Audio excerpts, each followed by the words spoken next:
Coming to jet speed news. Lok Sabha సమావేశం జరుగుతుండగా ఇద్దరు వ్యక్తులు హఠాత్తుగా లోనికి దూకారు. విజిటర్స్ గ్యాలరీలో కూర్చున్న ఇద్దరు సందర్శకులు ఒకరి తర్వాత ఒకరు సభలోకి దూకి టియర్ గ్యాస్ షెల్స్ విసిరి గందరగోళం సృష్టించారు. దీంతో ఎంపీలు ఉలిక్కి పడ్డారు.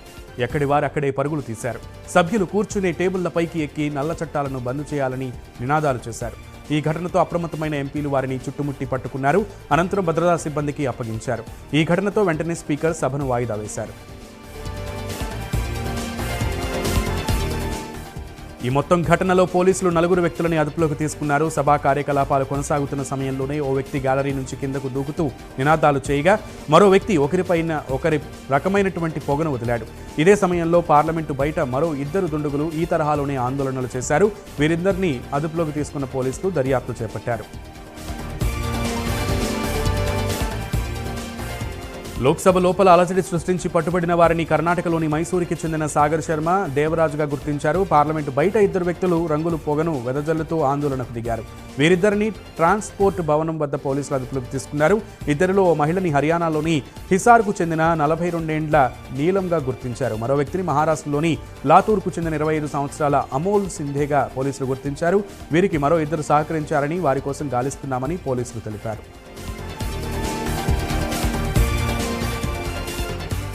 పార్లమెంట్ లోపల వెలుపల జరిగిన ఈ ఘటనలకు సంబంధించి ఢిల్లీ పోలీసులు ప్రత్యేక విభాగం బృందం సిట్ దర్యాప్తు చేస్తుందని అధికారులు ప్రకటించారు. మైసూర్ బీజేపీ ఎంపీ ప్రతాప్ సింహ సిఫారసుతో పాస్ తీసుకుని 2 దుండగులు సభలోకి ప్రవేశించారని తేలింది.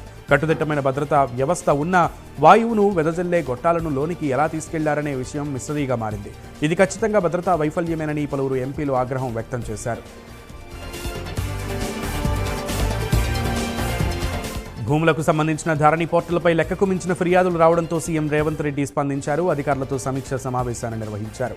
ధరణి యాప్ భద్రతపై సీఎం రేవంత్ రెడ్డి అధికారులను ఆరా తీశారు. ధరణిలో ఉన్న లోటుపాట్లపై 10 రోజుల్లో నివేదిక ఇవ్వాలని సీసీఎల్ఏ కమిషనర్ నవీన్ మిట్టల్ని రేవంత్ రెడ్డి ఆదేశించారు. వ్యవసాయేతర భూముల వివరాలని నివేదికలో పొందుపరచాలని రేవంత్ సూచించారు. ధరణి లావాదేవీలపై వస్తున్న విమర్శలకు డేటా రూపంలో వివరణ ఇవ్వాలని రేవంత్ సూచించారు. ధరణి సమస్యల పరిష్కారానికి మండల స్థాయి గ్రీవెన్స్ సెల్ ఏర్పాటు చేయాలని నిర్ణయించారు. ధరణిపై మరోసారి ఉన్నత స్థాయి సమీక్షా సమావేశాన్ని నిర్వహించాలని ప్రభుత్వం నిర్ణయించింది.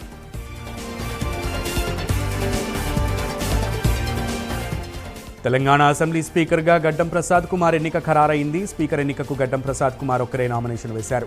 దీంతో తెలంగాణ అసెంబ్లీ స్పీకర్ ఎన్నిక ఏకగ్రీవమైంది. రేపు గడ్డం ప్రసాద్ కుమార్ను అసెంబ్లీ స్పీకర్గా ప్రొటెం స్పీకర్ అక్బరుద్దీన్ ఓవైసీ అధికారికంగా ప్రకటించనున్నారు. తెలంగాణ అసెంబ్లీ రూపురేఖలు పూర్తిగా మారిపోనున్నాయి. ముఖ్యమంత్రి రేవంత్ రెడ్డితో పాటు ఆయన మంత్రివర్గ సహచరులు అసెంబ్లీ మండలిలో తిరుగుతూ పరిశీలించారు. మార్పులకి అవసరమైన చర్యలు తీసుకోవాలని అసెంబ్లీ కార్యదర్శిని ముఖ్యమంత్రి రేవంత్ రెడ్డి ఆదేశించారు. వచ్చే అసెంబ్లీ సమావేశాల నాటికి ఈ తంతు పూర్తి కావాలని రేవంత్ రెడ్డి సూచించారు. పార్లమెంటు మాదిరిగా అసెంబ్లీ కనిపించాలని, అసెంబ్లీ మండలి కలిపి ఒకే బిట్లా కనిపించేలా మార్పులు జరగాలని రేవంత్ అన్నారు. పార్లమెంటు వద్ద విజయ్ చౌక్లా మార్పులు చేయాలి అంటూ రేవంత్ ఆదేశాలిచ్చారు. పార్కింగ్, ల్యాండ్స్కేప్ కోసం ప్రణాళికలు సిద్ధం చేయాలని అధికారులను కోరారు. తెలంగాణ డిప్యూటీ సీఎం భట్టి విక్రమార్క అధికారిక నివాసంగా ప్రభుత్వం ప్రజాభవన్ను కేటాయించింది. ఈ మేరకు తెలంగాణ ప్రభుత్వం ఉత్తర్వులు జారీ చేసింది. ఇక నుంచి భట్టి విక్రమార్క బేగంపేటలోని ప్రజాభవన్లో అధికారికంగా ఉండనున్నారు. కాంగ్రెస్ ప్రభుత్వంపై బీఆర్ఎస్ వర్కింగ్ ప్రెసిడెంట్ కేటీఆర్ సంచలన వ్యాఖ్యలు చేశారు. రేవంత్ రెడ్డి, రాహుల్ గాంధీ అలవిగాని హామీలు ఇచ్చారని, ఇద్దరిని తాము ఎందుకు వదిలిపెడతామని మీడియాతో జరిగిన చిట్చాట్లో కేటీఆర్ ప్రశ్నించారు. ప్రభుత్వాన్ని ఇప్పుడు ఎలా నడుపుతారో చూస్తానన్న కేటీఆర్ అసలు ఆట ఇప్పుడు మొదలవుతుందని అన్నారు. అలవికాని హామీలు ఇచ్చిన కాంగ్రెస్ పార్టీ అధికారాన్ని చేజిక్కించుకుందని కేటీఆర్ విమర్శించారు.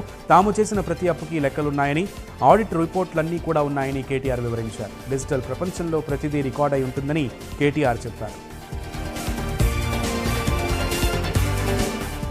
అధికారంలోకి వచ్చిన 24 గంటల్లో రుణమాఫీ చేస్తామని రాహుల్ గాంధీ చెప్పారని కేటీఆర్ గుర్తు చేశారు. అధికారంలోకి రాగానే 4,000 రూపాయల పెన్షన్ ఇస్తామన్నారని, 15,000 రూపాయల రైతు భరోసా ఇస్తామన్నారని, తొలి కేబినెట్ భేటీలోనే 6 గ్యారెంటీలకి చట్టబద్ధత కల్పిస్తామన్నారని, ఏమయ్యాయని అవన్నిటి గురించి కేటీఆర్ ప్రశ్నించారు.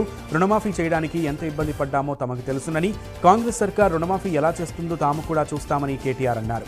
ఎవరైనా అధికారంలోకి రాకముందే ఆదాయ లెక్కలు చూసుకుంటారు, కానీ వీళ్లు మాత్రం అధికారంలోకి వచ్చిన తర్వాత ఇప్పుడు లెక్కలు చూసుకుంటున్నారని కేటీఆర్ వ్యంగ్యంగా అన్నారు.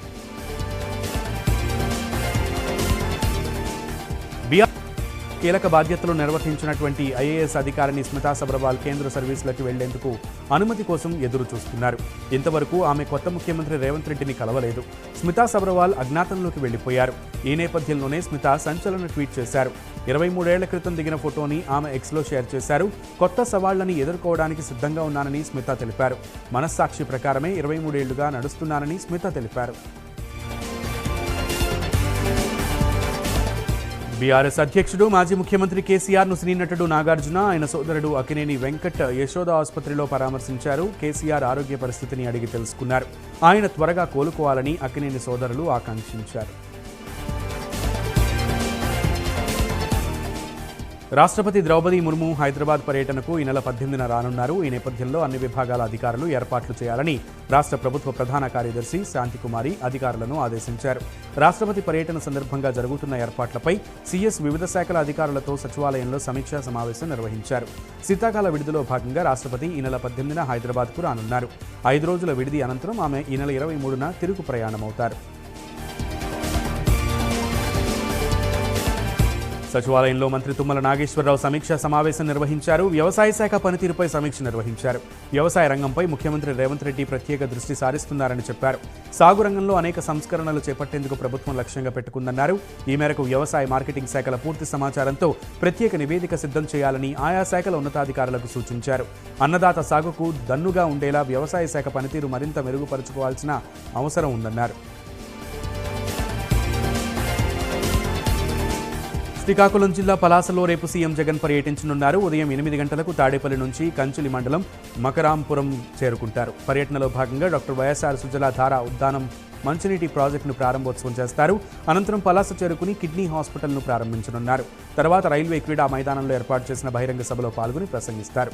ప్రసంగం అనంతరం తిరిగి తాడేపల్లి చేరుకుంటారు. యశోద ఆసుపత్రిలో చికిత్స పొందుతున్న తెలంగాణ మాజీ సీఎం కేసీఆర్ను కాంగ్రెస్ సీనియర్ నాయకురాలు మాజీ కేంద్ర మంత్రి రేణుకా చౌదరి పరామర్శించారు. వారి ఆరోగ్య పరిస్థితిని అడిగి తెలుసుకున్నారు. కేసీఆర్ త్వరగా కోలుకోవాలని రేణుకా చౌదరి ఆకాంక్షించారు.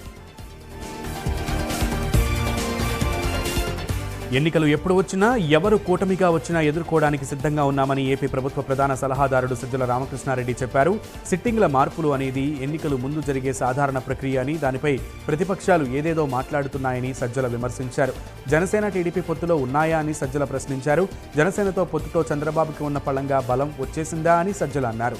షర్మిల ఏపీ రాజకీయాల్లోకి వస్తారో లేదో ఆమె ఇష్టమని సజ్జల తెలిపారు. తెలంగాణ మంత్రి ఉత్తమ్ కుమార్ రెడ్డి కాంగ్రెస్ పార్టీ అగ్రనాయకురాలు సోనియా గాంధీని ఢిల్లీలో కలిశారు. సోనియాను మర్యాదపూర్వకంగా కలిసినట్లు ఉత్తమ్ తెలిపారు. సోనియాతో పాటు రాహుల్ గాంధీని కూడా మర్యాదపూర్వకంగా కలిసినట్లు ఉత్తమ్ కుమార్ రెడ్డి తెలిపారు. ఎంపీగా ఉన్న ఉత్తమ్ కుమార్ రెడ్డి ఇటీవల జరిగిన తెలంగాణ ఎన్నికల్లో శాసనసభకు ఎన్నికయ్యారు. కాంగ్రెస్ ప్రభుత్వంలో మంత్రి అయ్యారు. ఢిల్లీ పర్యటనలో ఉన్న ఉత్తమ్ కుమార్ రెడ్డి స్పీకర్ ఓం బిర్లాను కలిసి రాజీనామా చేయనున్నారు. యశోద ఆసుపత్రిలో చికిత్స పొందుతున్న మాజీ ముఖ్యమంత్రి కేసీఆర్ను మంత్రి తుమ్మల పరామర్శించారు. ఆయన ఆరోగ్య పరిస్థితులను అడిగి తెలుసుకున్నారు. కేసీఆర్ త్వరగా కోలుకోవాలని, ప్రజా జీవితంలోకి రావాలని ఆకాంక్షించారు. కాగా ఇప్పటికే కేసీఆర్ను పలువురు ముఖ్య నేతలు పరామర్శించారు. ఆయన అభిమానులు సైతం యశోద ఆసుపత్రికి తరలివచ్చారు. మంత్రి కోమటిరెడ్డి వెంకటరెడ్డి స్వల్ప అస్వస్థతకు గురయ్యారు. దాంతో ఆయన్ను హుటాహుటిన సోమాజిగూడలోని యశోద ఆసుపత్రికి తరలించారు. థ్రోట్ ఇన్ఫెక్షన్తో ఆయన ఆసుపత్రిలో చేరారు. ఎన్నికల సమయంలోనూ ఆయన గొంతు నొప్పితో ఇబ్బంది పడ్డారు. మంత్రికి పరీక్షలు చేసిన వైద్యులు ప్రస్తుతం ఆరోగ్య పరిస్థితి బాగానే ఉందని చెబుతున్నారు. ఇక అనారోగ్యం కారణంగా యశోద ఆసుపత్రిలో చికిత్స పొందుతున్న రాష్ట్ర రోడ్లు, భవనాలు, సినిమాటోగ్రఫీ శాఖ మంత్రి కోమటిరెడ్డి వెంకటరెడ్డిని ఎమ్మెల్సీ కల్వకుంట్ల కవిత పరామర్శించారు. వెంకటరెడ్డి ఆరోగ్య పరిస్థితిని వైద్యులను అడిగి తెలుసుకున్నారు. వెంకటరెడ్డి త్వరగా కోలుకోవాలని ఎమ్మెల్సీ కవిత ఆకాంక్షించారు. వెంకటరెడ్డి కొన్ని రోజులుగా గొంతు నొప్పితో బాధపడుతున్నారు.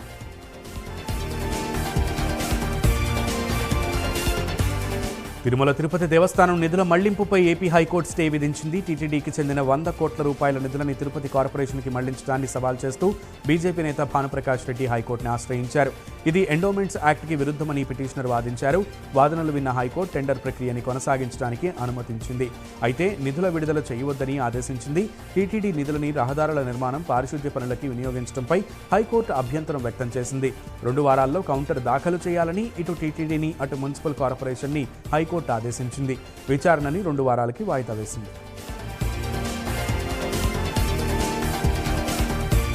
వైసీపీ ప్రభుత్వంపై Janasena PAC chairman Nadendla Manohar fire అయ్యారు. రిటైల్ స్టోర్ మూసేసి ముందు క్లియరెన్స్ సేల్ చేస్తున్నట్లుగా ప్రభుత్వ భూములను సీఎం జగన్ క్లియరెన్స్ సేల్ చేస్తున్నారని ఎద్దేవా చేశారు. గత మంత్రివర్గం సమావేశంలో అనేక కంపెనీలకు విచిత్రమైన స్పెషల్ ప్యాకేజీలు ఇస్తామని ప్రభుత్వం ప్రకటించిందన్నారు. నవంబర్ 3న ప్రభుత్వం అనేక పరిశ్రమలకు చేసిన భూ కేటాయింపులు విచిత్రంగా ఉన్నాయన్నారు. ఇక టీడీపీ జనసేనపై మంత్రి గుడివాడ అమర్నాథ్ విమర్శలు గుప్పించారు. విశాఖలో అనేక అభివృద్ధి పనులు వేగంగా జరుగుతున్నాయని, విశాఖ పరిపాలన రాజధానిగా ఉండటం చంద్రబాబుకు ఇష్టం లేదని అమర్నాథ్ అన్నారు. టీడీపీ జనసేన విశాఖపై దుష్ప్రచారం చేస్తున్నాయని ఆరోపించారు. ప్రజలను తప్పుదోవ పట్టించడమే టీడీపీ జనసేన పని అని మండిపడ్డారు. నాదెండ్ల మనోహర్ అన్ని అవాస్తవాలు మాట్లాడుతున్నారని, కొన్ని కంపెనీలకే భూములు కేటాయిస్తున్నామని తప్పుడు ప్రచారం చేస్తున్నారని అమర్నాథ్ విమర్శించారు. హైదరాబాద్ పోలీస్ కమిషనర్గా కొత్తకోట శ్రీనివాసరెడ్డి బాధ్యతలు స్వీకరించారు. తెలంగాణ రాష్ట్రం ఏర్పడిన తర్వాత ఆయన కొత్తకోట శ్రీనివాసరెడ్డి మొదటిసారి ప్రధాన తగల పోస్టింగ్ దొరికింది. అయితే గతంలో గ్రే హౌండ్స్ అక్టోపస్లో పనిచేసిన కొత్తకోట శ్రీనివాసరెడ్డికి ముక్కుసూటి అధికారిగా పేరుంది. ఇక బంజారాహిల్స్ రోడ్ నెంబర్ 12లోని కమాండ్ కంట్రోల్ సెంటర్లో బాధ్యతలు స్వీకరించిన శ్రీనివాసరెడ్డి చట్టాన్ని గౌరవించే వారితో మర్యాదగానే ఉంటామని, చట్టాన్ని ఉల్లంఘించిన వారితో కఠినంగానే ఉంటామని చెప్పారు. డ్రగ్స్ ముఠాలపై ఉక్కుపాదం మోపుతామని శ్రీనివాసరెడ్డి తెలిపారు.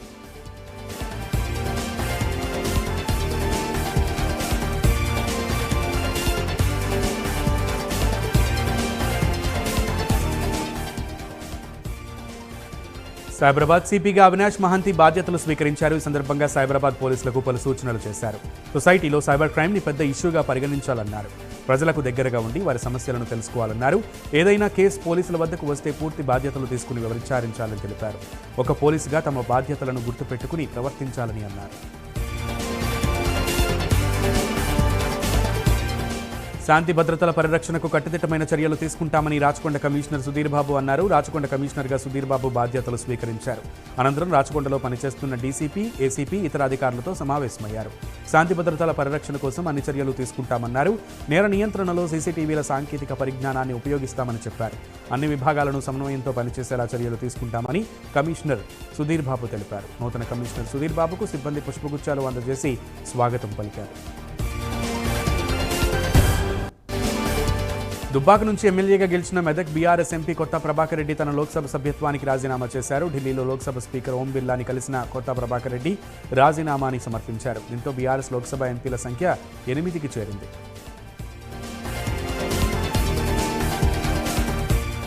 మాజీ మంత్రి చామకూర మల్లారెడ్డిపై మేడ్చల్ జిల్లా షామీర్పేట పోలీస్ స్టేషన్లో ఎఫ్ఐఆర్ నమోదైంది. మేడ్చల్ జిల్లా 3 చింతలపల్లి మండలం కేశవరం గ్రామంలోని 33, 34, 35 సర్వే నంబర్లో గల 47 ఎకరాల 18 గుంటల గిరిజనుల భూమిని మాజీ మంత్రి మల్లారెడ్డి కబ్జా చేశారంటూ బాధితులు ఫిర్యాదు చేశారు.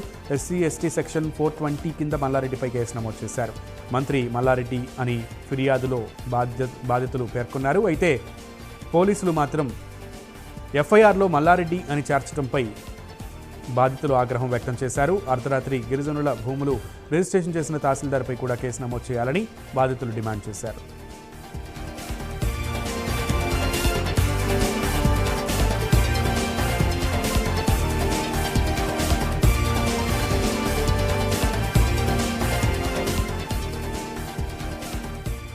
గిరిజనుల భూమిని కబ్జా చేశారనే ఆరోపణలపై మాజీ మంత్రి మల్లారెడ్డి స్పందించారు. తాను ఎలాంటి భూమి కొనుగోలు చేయలేదని తెలిపారు. తనపై కొందరు తప్పుడు ఆరోపణలు చేస్తున్నారని మల్లారెడ్డి ఆవేదన వ్యక్తం చేశారు.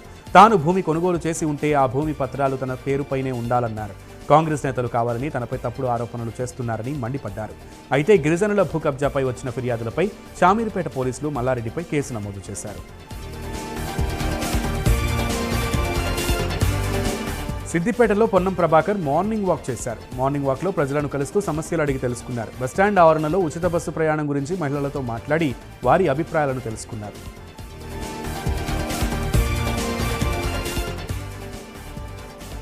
ఏపీలో నెలకొల్పిన కేంద్ర విద్యా సంస్థలకు శాశ్వత క్యాంపస్ నిర్మాణాన్ని వేగవంతం చేయాలని వైఎస్ఆర్సీపీ సభ్యుడు విజయసాయిరెడ్డి కేంద్ర ప్రభుత్వానికి విజ్ఞప్తి చేశారు.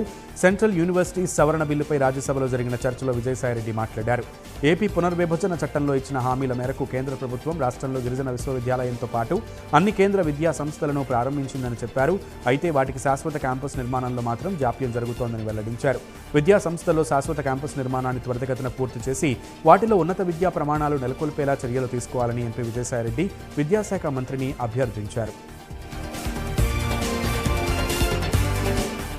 తెలంగాణ రాష్ట్ర ఫార్మసిస్టుల సంతకాలను డ్రగ్స్ మాఫియా ఫోర్జరీ చేస్తూ ఇష్టానుసారంగా ఓట్లు వేసుకుంటున్నారని వారిపై చర్యలు తీసుకోవాలని బాధితులు కోరారు. ఆ డ్రగ్స్ మాఫియాపై ఎంక్వైరీ కమిషన్ వేయాలని ఫార్మసిస్టులు డిమాండ్ చేశారు. తెలంగాణ స్టేట్ ఫార్మసీ కౌన్సిల్లో 53,000 మంది ఫార్మసిస్టులు రిజిస్టర్ అవ్వగా అందులో కేవలం 30,000 మందికి మాత్రమే బ్యాలెట్ పేపర్స్ ఇచ్చారన్నారు.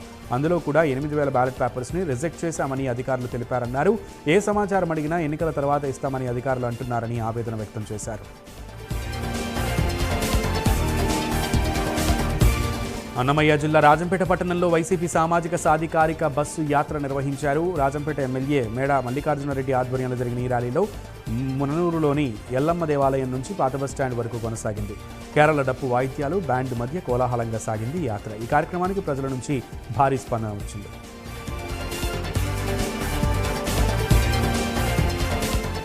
విశాఖపట్నంలోని ఎన్ఏడి వద్ద ఆడుదాం ఆంధ్ర కార్యక్రమాన్ని వైవి సుబ్బారెడ్డి, క్రికెటర్ అంబటి రాయుడు జెండా ఊపి ప్రారంభించారు. విద్యార్థులకు వారి విద్యాభ్యాసంతో పాటు క్రీడా నైపుణ్యాన్ని పెంపొందిస్తూ అనేక సంక్షేమ కార్యక్రమాలు చేపడుతున్నామని సుబ్బారెడ్డి అన్నారు. విద్యార్థులకి క్రీడల ద్వారా మరిన్ని ఉపాధి అవకాశాలు వస్తాయన్నారు. అందుకే ఆడుదాం ఆంధ్రలో అనేక క్రీడలను సీఎం జగన్ పొందుపరిచారని తెలిపారు. కడపలో డిప్యూటీ సీఎం అంజాద్ బాషా ధనదాహం తీరడం లేదని పొలిట్ బ్యూరో సభ్యులు శ్రీనివాసులు రెడ్డి ఆరోపించారు. కబ్జాలకు కేర్ ఆఫ్ అడ్రస్గా అంజాద్ బాషా తయారయ్యారని, కడపలో కబ్జాల పర్యాన్ని వదిలిపెట్టే ప్రసక్తే లేదని అన్నారు. ఇక 196 కోట్ల నిధులు వస్తే కార్పొరేటర్ల వద్ద డిప్యూటీ సీఎం అంజాద్ బాషా 8% కమిషన్ తీసుకున్నాడన్నారని మండిపడ్డారు. అంజాద్ బాషాకు రెవెన్యూ అధికారులు సహకరిస్తున్నారన్నారు. టీడీపీ ప్రభుత్వం ఏర్పడ్డాక అంజాద్ బాషా కబ్జాలపై విచారణ జరిపించి జైలుకు పంపిస్తామన్నారు. ఇక బీసీవై పార్టీ అధినేత రామచంద్ర యాదవ్ సుదుం మండలంలో నిర్వహించనున్నటువంటి రైతు భేరీతో సీఆర్పీఎఫ్ ఉన్నతాధికారులు అప్రమత్తమయ్యారు. ఇప్పటికే రామచంద్ర యాదవ్ భద్రతపై సమీక్షించిన సీఆర్పీఎఫ్ కమాండెంట్ అవసరమైతే అదనపు బలగాలు పంపుతామన్నారు. దీంతో బెంగళూరు సీఆర్పీఎఫ్ హెడ్ క్వార్టర్స్ నుంచి అధికారులు వచ్చారు. గతంలో సదుంలో రైతు భేరీకి అవాంతరాలు ఏర్పడడంతో భద్రతపై కీలక సమీక్ష నిర్వహించారు. మరోవైపు ఎన్ని అవాంతరాలు ఎదురైనా రైతు భేరీ నిర్వహిస్తామని రామచంద్ర యాదవ్ తేల్చి చెప్పారు. కర్నూలు జిల్లా తుగ్గలి మండలం జొన్నగిరిలో కేంద్ర కరువు అంచనా బృందాన్ని అఖిలపక్ష నాయకులు అడ్డుకున్నారు. మండలం పూర్తిగా ఎండిపోతుంటే పట్టించుకోవడం లేదని రైతులు ఆవేదన వ్యక్తం చేశారు. తుగ్గలి మండలాన్ని కరువు మండలంగా ప్రకటించాలని డిమాండ్ చేశారు. తెలంగాణ ముఖ్యమంత్రి రేవంత్ రెడ్డికి సిపిఆర్ఓగా సీనియర్ జర్నలిస్ట్ బి అయోధ్యారెడ్డిని తెలంగాణ ప్రభుత్వం నియమించింది. ఈ మేరకు నేడు సీఎం రేవంత్ రెడ్డిని ఆయన నివాసంలో అయోధ్యారెడ్డి కలిశారు. తనపై నమ్మకం ఉంచి సిపిఆర్ఓగా నియమించినందుకు అయోధ్యారెడ్డి పుష్పగుచ్చమిచ్చి రేవంత్కు కృతజ్ఞతలు తెలిపారు. రంగారెడ్డి జిల్లా అబ్దుల్లాపూర్మెట్ మండల కవాడిపల్లి గ్రామ సర్పంచ్ సుజాత యాదయ్య అందరికీ ఆదర్శంగా నిలిచారు. తన సొంత నిధులతో అభివృద్ధి చేస్తూ పలు గ్రామాలకు ఆదర్శంగా నిలుస్తున్నారు. తాజాగా గ్రామంలోని జిల్లా పరిషత్ హైస్కూల్లో అభివృద్ధి పనులకు భూమి పూజ చేసి పనులను ప్రారంభించారు. కవాడిపల్లి గ్రామంను ఆదర్శవంతమైన గ్రామంగా తీర్చిదిద్దడమే తన లక్ష్యమని సుజాత యాదయ్య తెలిపారు. గ్రామంలోని అన్ని వర్గాలకు భవన నిర్మాణాలకు తన వంతు సహాయ సహకారాలు అందించామన్నారు. వరంగల్ జిల్లా నర్సంపేట పట్టణంలో కాంగ్రెస్ ప్రభుత్వం 6 గ్యారంటీల్లో భాగంగా రాజీవ్ ఆరోగ్యశ్రీలో భాగంగా వైద్య సాయం 10 లక్షల పథకాన్ని ఎమ్మెల్యే దొంతి మాధవరెడ్డి ప్రారంభించారు. కాంగ్రెస్ పార్టీ పేదల కోసం పాటుపడే పార్టీ అని ఆయన ఈ సందర్భంగా అన్నారు. ప్రకాశం జిల్లా మార్కాపురంలో అంగన్వాడీల సమ్మె వరుసగా రెండో రోజు కొనసాగింది. తమ సమస్యలు పరిష్కరించాలని కోరుతూ రెండో రోజు నిరసనలు చేపట్టారు. దీంతో అన్ని చోట్ల అంగన్వాడీ పాఠశాలలు మూతపడ్డాయి. ప్రభుత్వ ఉద్యోగులుగా గుర్తించాలని, కనీస వేతనం 26,000 రూపాయలు ఇవ్వాలని, గ్రాట్యుటీ పెన్షన్ సౌకర్యంతో పాటుగా అన్ని యాప్లను ఒకే యాప్గా రూపొందించాలని డిమాండ్ చేశారు. గతంలో రాక్షసులను అంతమొందించాలంటే మునులు దేవుళ్లు ఒక్కటయ్యేవారని, ఇప్పుడు జగన్ను గద్దెదించాలని ప్రతిపక్షాలు ఒక్కటయ్యాయని Kadapa TDP assembly incharge Madhavi Reddy అన్నారు. కడపలో బాబు ష్యూరిటీ భవిష్యత్ గ్యారంటీ కార్యక్రమంలో జనసేన టీడీపీ కార్యకర్తలు పాల్గొన్నారు. జగన్ దుర్మార్గపు పాలనకు చరమగీతం పాడే రోజులు దగ్గర పడ్డాయన్నారు. కడపలో జరిగే బాబు ష్యూరిటీ భవిష్యత్ గ్యారంటీకి ప్రజలు బ్రహ్మరథం పడుతున్నారని తెలిపారు. రానున్న ఎన్నికల్లో జనసేన టీడీపీ ప్రభుత్వాన్ని ఏర్పాటు చేయడం ఖాయమన్నారు.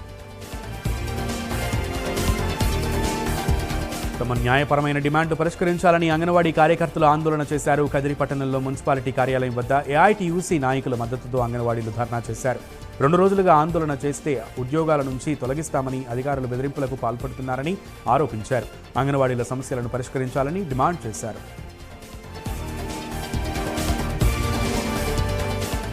నారాయణపేట జిల్లా నారాయణపేటలోని మినీ స్టేడియం మైదానంలో 67వ ఎస్జీఎఫ్ రాష్ట్ర స్థాయి అండర్ 14 బాలికల వాలీబాల్ క్రీడా పోటీలను నిర్వహించారు. ఈ పోటీలను ఎమ్మెల్యే చిట్టం పర్ణికారెడ్డి ప్రారంభించారు. ప్రభుత్వ అధికారులు సమన్వయంతో పనిచేసి గ్రామాల అభివృద్ధికి కృషి చేయాలని ఖానాపూర్ ఎమ్మెల్యే బొజ్జు పటేల్ సూచించారు. నిర్మల్ జిల్లా కడెం మండల కేంద్రంలోని ఎంపీడీఓ కార్యాలయంలో ఏర్పాటు చేసిన మండల సాధారణ సర్వసభ్య సమావేశానికి హాజరై ప్రసంగించారు. గ్రామాలలో నెలకొన్న ఎటువంటి సమస్యలున్నా నేరుగా తమ దృష్టికి తీసుకురావాలన్నారు. వెదురు కొరకు గొర్రెల కాపరులు అటవీ ప్రాంతాలకు వెళితే వారిపై ఎటువంటి దాడులకు పాల్పడవద్దని అటవీ అధికారులకు ఎమ్మెల్యే సూచనలు జారీ చేశారు. కడెం ప్రాజెక్టు సమస్యలపై పూర్తి నివేదికలు ఇవ్వాలని సంబంధిత ప్రాజెక్టు ఇరిగేషన్ అధికారులను ఎమ్మెల్యే బొజ్జు పటేల్ ఆదేశించారు. విశాఖ దక్షిణ నియోజకవర్గంలో పవనన్న ప్రజాబాటా కార్యక్రమానికి మంచి ఆదరణ వస్తుందని విశాఖ దక్షిణ నియోజకవర్గ జనసేన సీనియర్ నాయకులు డాక్టర్ కందుల నాగరాజు అన్నారు. నియోజకవర్గంలో జరుగుతున్న ఈ కార్యక్రమంలో ఆయన పాల్గొన్నారు. క్రిస్మస్ సంక్రాంతి పండుగ సందర్భంగా 35వ వార్డులో 350 మంది వృద్ధులకు చీరలు, ఆటో డ్రైవర్లకు యూనిఫామ్స్ పంపిణీ చేశారు. పవన్ రావాలి, పాలన మారాలి అనే నినాదంతో పాదయాత్ర కొనసాగింది. రైతులు వానాకాలంలో భారీగా వరి సాగు చేశారు. సాగు చేసిన ధాన్యాన్ని విక్రయించేందుకు మహబూబాబాద్ జిల్లా కేసముద్రం మండలం కేంద్రంలోని వ్యవసాయ మార్కెట్కు తీసుకువచ్చారు. వరి ధాన్యంతో మార్కెట్ కిటకిటలాడుతోంది. జిల్లాలోని రైతులు సాగు చేసిన 35,000 బస్తాల వరి ధాన్యాన్ని విక్రయించడానికి మార్కెట్ యార్డుకు తీసుకువచ్చారు. ఈ ధాన్యం నిల్వలని త్వరితగతిన వ్యాపారులు కొనుగోలు చేసేందుకు అధికారులు అన్ని ఏర్పాట్లు చేశారు. అయితే కొనుగోలులో జాప్యం జరుగుతుండటంతో మార్కెట్ యార్డు వద్ద రైతులు పడిగాపులు కాస్తున్నారు. జాప్యం లేకుండా ధాన్యాన్ని కొనుగోలు చేయాలని రైతులు కోరారు. రాజానగరం నియోజకవర్గంలోని రఘుదేవాపురంలో జనం కోసం జనసేన పాదయాత్ర 3వ రోజు కొనసాగింది. జనసేన పార్టీ కోఆర్డినేటర్ బత్తుల వెంకటలక్ష్మి ఆధ్వర్యంలో పార్టీ శ్రేణులు పాదయాత్ర నిర్వహించారు. జనసేన నాయకులు, వీర మహిళలు ఇంటింటికి పాదయాత్రలో వెంకటలక్ష్మితో కలిసి పాల్గొన్నారు. రఘుదేవపురంలో పెద్ద ఎత్తున మహిళలు హారతులు పడుతూ వెంకటలక్ష్మికి బ్రహ్మరథం పట్టారు. ప్రతి ఇంటికి, ప్రతి గడపకి వెళ్లి ప్రజలతో మమేకమవుతున్నారు. జనసేన అధ్యక్షుడు పవన్ కళ్యాణ్ ఆశయాలను, లక్ష్యాలను ప్రజలకు వెంకటలక్ష్మి కరపత్రాలు అందించి వివరించారు. జనసేన టీడీపీ అధిష్టానం కలిసి నిర్ణయించిన అభ్యర్థిని గెలిపించాలని బత్తుల వెంకటలక్ష్మి ప్రజలకు పిలుపునిచ్చారు.